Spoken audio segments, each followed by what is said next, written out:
हार्दिक स्वागत है। और आज जिस तरीके से आज देश की जो वर्तमान हालत है वो बद से बदतर हो चुकी है और इस समय लोगों की तादाद, मरने की तादाद बहुत बड़े पैमाने पर पहुंच चुकी है। सरकार की क्या मजबूरियां हैं जो सरकार जनता को सुविधा नहीं दे रही है। हमारे बीच में हैं अधिकारी बीपी सिंह जी जो एयर इंडिया के अंदर निदेशक रहे हैं। सर, आपका नेशन न्यूज इंडिया में आपका हार्दिक स्वागत है। धन्यवाद साहब, आपका बहुत बहुत धन्यवाद। बीपी सिंह जी, जिस तरीके से भारत की इस समय वर्तमान हालत है वो बहुत नाजुक हो चुकी है, इसका मुख्य कारण क्या है? धन्यवाद। आपके माध्यम से बताना चाहते हैं कि देश में जिस प्रकार से पहले कोरोना महामारी फैली और उसके बाद वो थोड़ा ठीक हुआ तो हमारी सभी सरकारों ने समझा कि ये कोरोना खत्म हो गया, लेकिन ऐसा नहीं था, है ना। तो उसके लिए उचित प्रबंध अगर उसके कंट्रीब्यूशन पे किए जाते और अधिक इसके लिए तैयार हो जाते तो ये जो महामारी है इतना बड़ा रूप नहीं है।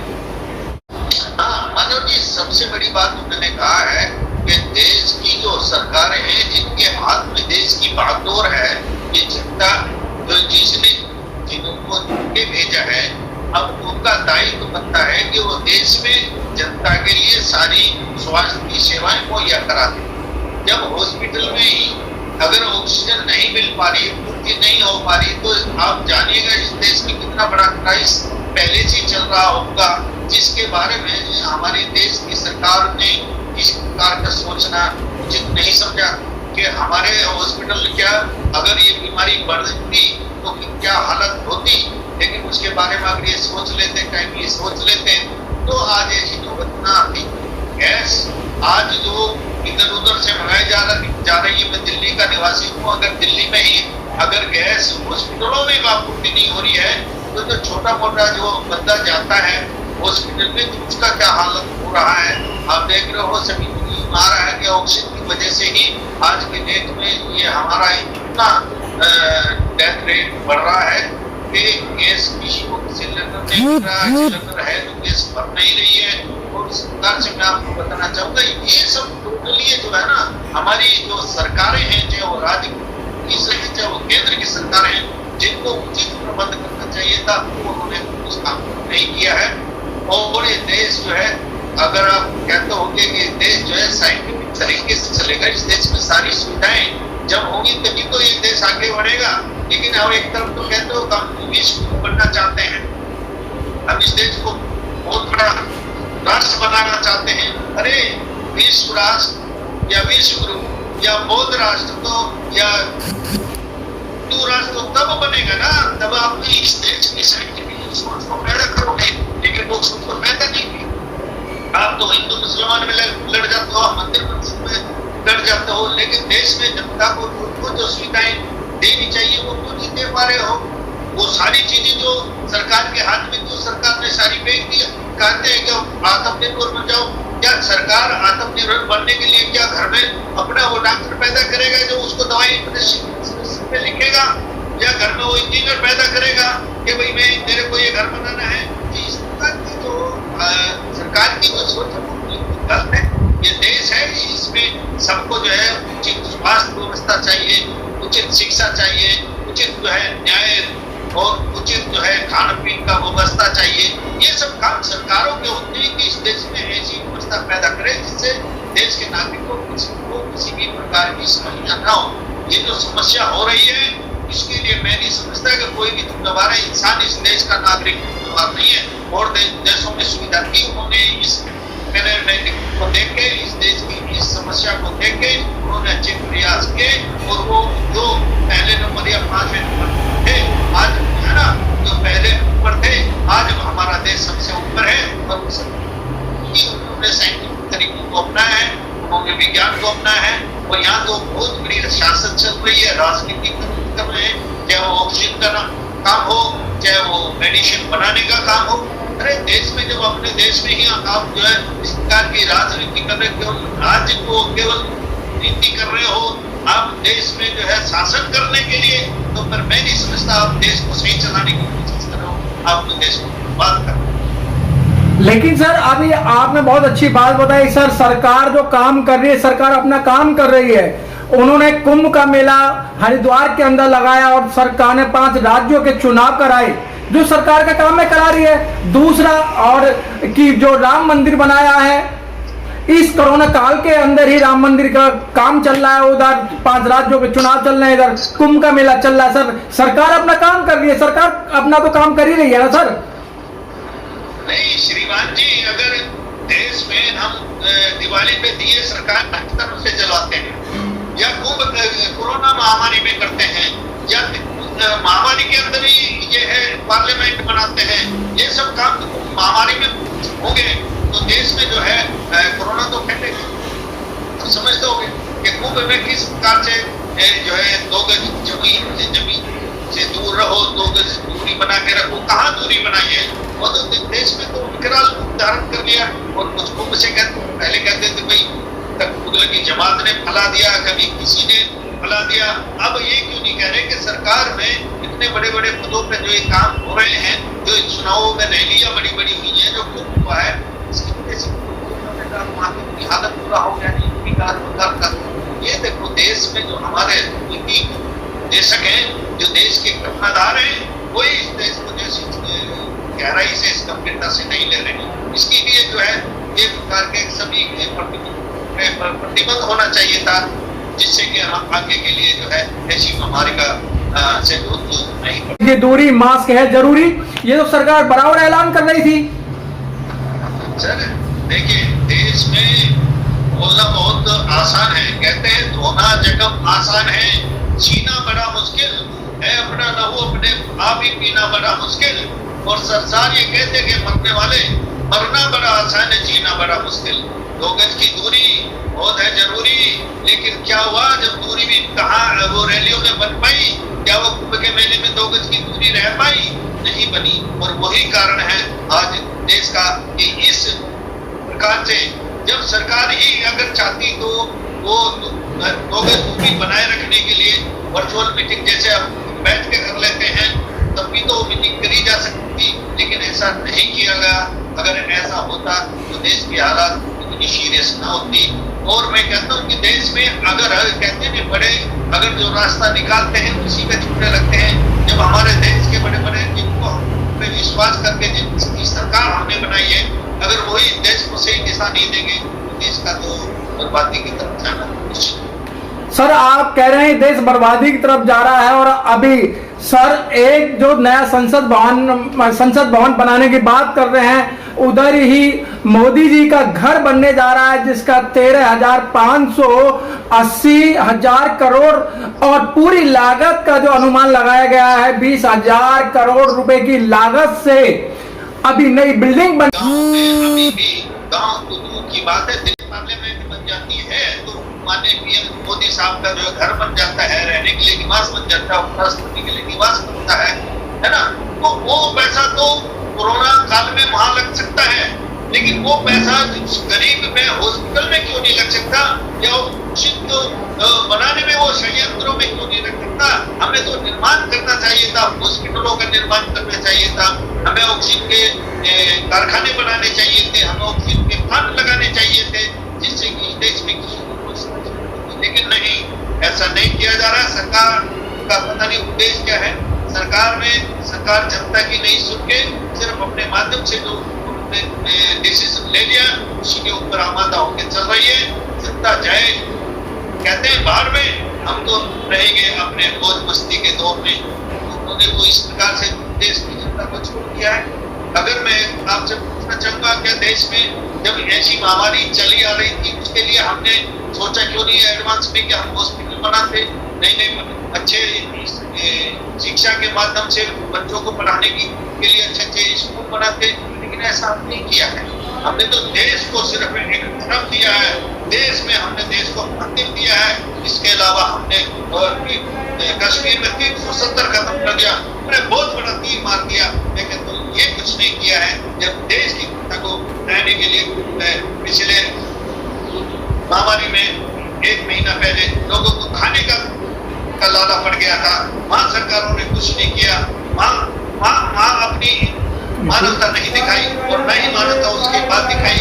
और आज भी अगर इंसानियत से जो मर रहा है वो कहाँ मानवता सरकारों की दिख रही है, सरकार की दिख रही है। मैं तो इसको भारत सरकार की फेलियर कहूंगा कि इन्होंने देश के लिए क्या किया है। अगर इस चाहते देश में और हॉस्पिटल बनाते तो गिने चुने जो 70 सालों में जो हॉस्पिटल बने है ना, वही चल रहे हैं 70 सालों में जो काम हो गया वही चला, आप उनको भी मेंटेन नहीं कर पाए, क्या होगा इस देश में। लेकिन सर अभी बहुत अच्छी बात कि जिस तरीके से किसी व्यक्ति ने एक सुप्रीम कोर्ट में याचिका लगाई थी कि भाई सेंट्रल विस्टा की अभी जरूरत नहीं है, वो सुप्रीम कोर्ट ने खारिज कर दी। और सुप्रीम कोर्ट ने ये कहकर खारिज की भाई हम इसको इस लफड़े में नहीं पड़ते, हम इसका संज्ञान नहीं ले सकते हैं। मान्यवर जी, आज मैं सुबह अखबार पढ़ रहा था कि सेंट्रल विस्टा के प्रोग्राम को खत्म ना करो, ये प्रोग्राम बंद ना हो। सरकार के अधीन में हमारा देश का न्यायपालिका काम कर रही है। उन्होंने कहा कि सरकार ने जवाब दिया है अपने कई 100 पेजों के अंदर कि आप ये जो है सुप्रीम कोर्ट या कोई भी कोर्ट हमें निर्देश देने का काम ना करें। यानी कि हम उल्टा सरकार जो है आदेश दे रही है न्यायपालिका को कि वो हमारे इस मामले में दखलंदाजी ना करें। क्यों भाई, अगर देश में कोई भी गलत काम हो रहा है तो उसकी दखलंदाजी के लिए सरकार के खिलाफ बोलने के लिए अगर कोई याचिका लगती है तो उसमें सुनवाई होनी चाहिए। उसमें कोर्ट को ऐसे नहीं कहना चाहिए कि भाई हम इसमें कोई कार्रवाई नहीं करेंगे। इतने कार्यों में तो जो है आप कार्रवाई कर देते हैं देश में। अगर ये कारखाने, अगर गैस के संयंत्र बहुत पहले दिल्ली में भी 2-4 जगह होते तो दिल्ली की जनता मैं नहीं समझता कि आप से हाहाकार करती। उत्तर प्रदेश में सभी जगह सब जगह सुविधाएं लग सकती थी, लेकिन वो काम नहीं किया जा रहा है। और इनका मात्र एक उद्देश्य है अपनी राजनीति की जो सोच है इस देश में जो पुरानी चीजों को खत्म करके ये देश में जो है अपना एक नाम कमाना चाहते हैं कि हमने इस देश में लिख के इतिहास बनाना चाहते हैं। लेकिन इतिहास में तो ये भी लिखा जाएगा कि जब देश में बीमारी चल रही थी तो उस देश का राजा कौन था, उस देश को इतने सारे लोग मरे उसके लिए जिम्मेवार कौन था। अगर ये सरकार अगर चाहती तो ये सारे प्रोजेक्ट बंद करने के बाद वो उस पैसे का सही सदुपयोग देश को महामारी से बचाने में लगाते, न कि इस प्रकार के प्रोजेक्ट बनाने। बीपी सिंह जी, अब देखने में आ रहा है, चाहे उत्तर प्रदेश की बात करें, चाहे बिहार की बात करें या दिल्ली राजधानी की बात करें, कि ऑक्सीजन सिलेंडरों को जो सत्ताधारी सरकार है वही उन सिलेंडरों को जमाखोरी कर रहे हैं और दवाइयों की ब्लैकमेल बड़े पैमाने पे चल रही है। देश का दुर्भाग्य है, ये सरकार को हमने चुना था इसलिए कि देश से भ्रष्टाचार खत्म होगा, मोदी जी आएंगे भ्रष्टाचार को दफनाएंगे, लेकिन ऐसा नहीं हुआ। मैं आपको ईमानदारी से कह सकता हूँ कि इस देश में जिस प्रकार से हम सोच के चले थे देश का काला धन जो है 100 दिन में आ जाएगा और देश में बहुत बड़ा विकास का दौर चलेगा, लेकिन ऐसा नहीं हुआ। भ्रष्टाचार चरम पे है। आप देखिए इस महामारी के दौर में भी एक मामूली सी रेमडेसिविर भी जो 200 रुपए से 10, 20, 25, 40 हजार तक बिकी है, वो ये देश का दुर्भाग्य नहीं तो क्या है। 20-40 हजार का ऑक्सीजन कंसंट्रेटर जो है वो जो है जो 40 हजार का वो कई लाख में बिक रहा है और गैस लोगों को नहीं मिल रही। मैं आपके माध्यम से बताना चाहता हूँ इस देश में जो सरकार चल रही है, जो देश में और अपनी सरकार चल रही है, उसने कि हमारे देश के नागरिकों, आज मैं आपके सामने बैठा हूँ, अगर मुझे कोई हार्ट अटैक हो जाता 8 तारीख से पहले तो आप ये कहते कि जो है आपको हॉस्पिटल में एडमिशन नहीं होगा क्योंकि आप जो है पहले जो है कोरोना का सर्टिफिकेट नहीं, मैं अच्छा भला था, मेरे को ये जरूरत नहीं है जब बीमारी हो जाती है तो मैं हॉस्पिटल में एडमिट नहीं हो सकता था। वो 8 तारीख को इन्होंने क्लोज कर दी है कि बगैर कोरोना सर्टिफिकेट के लिए आपको हॉस्पिटल में इलाज करा सकते हैं। मैं आपके माध्यम से बताना चाहता हूँ कि मेरी जो भाभी थी वो की वजह से जिसको किडनी की समस्या थी, अगर वो समस्या इस वक्त आई, अगर वो हॉस्पिटल में चली जाती शायद वो बच सकती थी, लेकिन नहीं, हॉस्पिटल में इसलिए नहीं घर में थी, कोरोना मुक्त थी, लेकिन वो अगर हॉस्पिटल ले जाते वहां से फिर वापस लाते कि इसका कोरोना सर्टिफिकेट बनवा के लाओ, इसका कोरोना का टेस्ट करा लाओ। अगर कोरोना टेस्ट करवाते तो फिर नहीं लगते ये हमारा सरकार है जो सिस्टम है फेलियर रहा है कि किसी भी आदमी की अगर जान जा रही है उसके लिए जो सरकार का जो है प्रतिबंध लगा दिया कि आपको जो है ये सर्टिफिकेट देना होगा। मैं नहीं समझता है देश में कुछ सही चल रहा है। देश का भाग है कि हमारे देश में जिनको भाग सत्ता सौंपी वो आज हमारे देश की सत्ता के। देखिए बीपी सिंह जी, सरकार तो वाहवाही लूट रही है कि सरकार इतनी तगड़ी वाहवाही लूट रही है कि जो देश है वो विकास की तरफ है और विकास चल रहा है। विकास नहीं है, विकास की तरफ चल रहा है। विकास नहीं, विकार की तरफ चल रहा है। ये बर्बादी की तरफ जा रहा है। देश में लोगों को लगवाने के लिए इंजेक्शन नहीं है और हमारे देश के कर्णाधारों ने उन इंजेक्शनों को बाहर विदेश में फेंक दिया। जो विदेश से गैस आ रही टैंकरों में जिस आग भेजने वाले का नाम, दादा का नाम लिखा, उसको पता है उसके रिलायंस का पोस्ट लगाया जा रहा है। ये हमारे देश की कल्चर हो गई है कि माल बनता है दूसरे देश में, अपने देश का ठप्पा लगा के उसको परोसा जा रहा है। ये हमारे देश का दुर्भाग्य नहीं तो क्या है, ये विकास नहीं। इस देश का सबसे बड़ा नासूर विकास इस बात में चल रहा है। अब बहुत कुछ भी, लेकिन जो सच्चाई है चाहे बुरी लगे चाहे हमें कोई अंतर करे, इस बात की कोई गुरेज नहीं है। देश के साथ देश ने इस देश में बहुत कुछ है। इससे पहले भी तो बीमारियां फैली हैं, इससे पहले भी तो इस प्रकार की समस्याएं आई हैं, लेकिन सबका निराकरण हुआ। लेकिन आज हम इतना सक्षम होते हुए देश में जहाँ रखा तक इतनी बड़ी बड़ी चीजें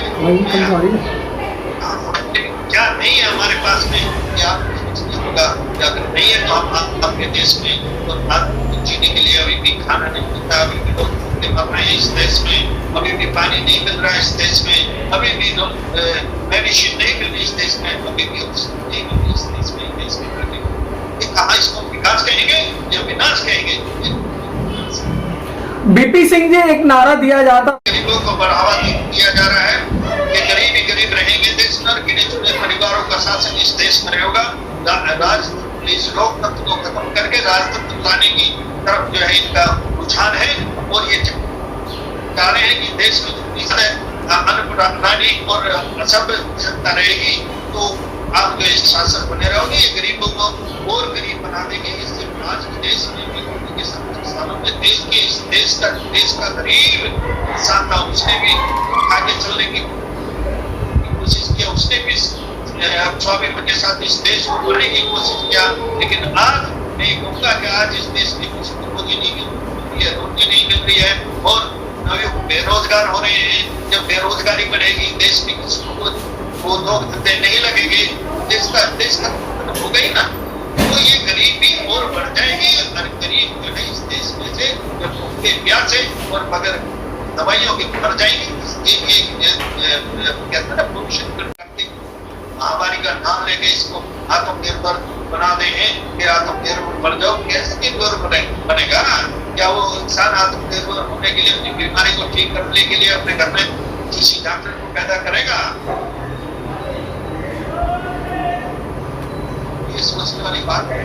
देश का दुर्भाग्य है, इस देश की देखनी होनी चाहिए कि इस देश में सरकारी गरीबी बढ़ रही है, वो गरीब बढ़ रहे हैं और सबसे ज्यादा असर कोई भी किसी चीज पर होता है तो इस देश के गरीबों में पड़ता है। गरीबी आज सबसे ज्यादा परेशान है और गरीबी। बीपी सिंह जी, बहुत अच्छी बात। आज पूरा देश जो है खून के आंसू रो रहा है और उन्हें वो सुविधा नहीं मिल पा रही है। त्राई हो रही है, एक एक घर से 3-3 4-4 अर्थी एक साथ उठ रही हैं। आज आंखों से आंसू झलकते हैं और बहुत बुरा हाल है। तो सर, इस संदर्भ में क्योंकि सरकार आपकी बात नहीं सुन रही है, अधिकारी आपकी बात नहीं सुन रहे हैं, तो आवाम को इस समय क्या करना होगा अपने बचाव के लिए? श्रीमान जी, करना क्या है, जनता अपने हाल पे परेशान और वो खुद ही अपने लेवल पे जो काम कर रहे हैं। बाकी किसी का जो कोई ज्यादा योगदान नहीं हो रहा। मैं तो दिल्ली में रहता हूँ, दिल्ली में मैंने नाम नहीं लगाए, किसी को फोन किया उसके ऑफिस में, आज हम आपकी समस्या का निराकरण करेंगे, लेकिन आज मुझे 3 दिन हो गए कि हमने आपकी समस्या के निराकरण के लिए कुछ काम नहीं है। इसी प्रकार से देश में आप देख रहे होंगे कि चारों तरफ हाहाकार जो मचा है, किसी को गैस नहीं मिल रही है, ऑक्सीजन नहीं मिल पा रही है। आप देखो कि हॉस्पिटल के सामने कैसा पूरा इस देश के नौजवान है ना, जवान जो देश की आर्मी में काम करते हैं, हमारी देश की सुरक्षा करते हैं, तब तो भी सुविधा नहीं मिल पा रही है। ठीक है ना, तो आप क्या करेंगे इस देश में? बहुत बुरा है। Press the bell icon on the YouTube app and never miss another update.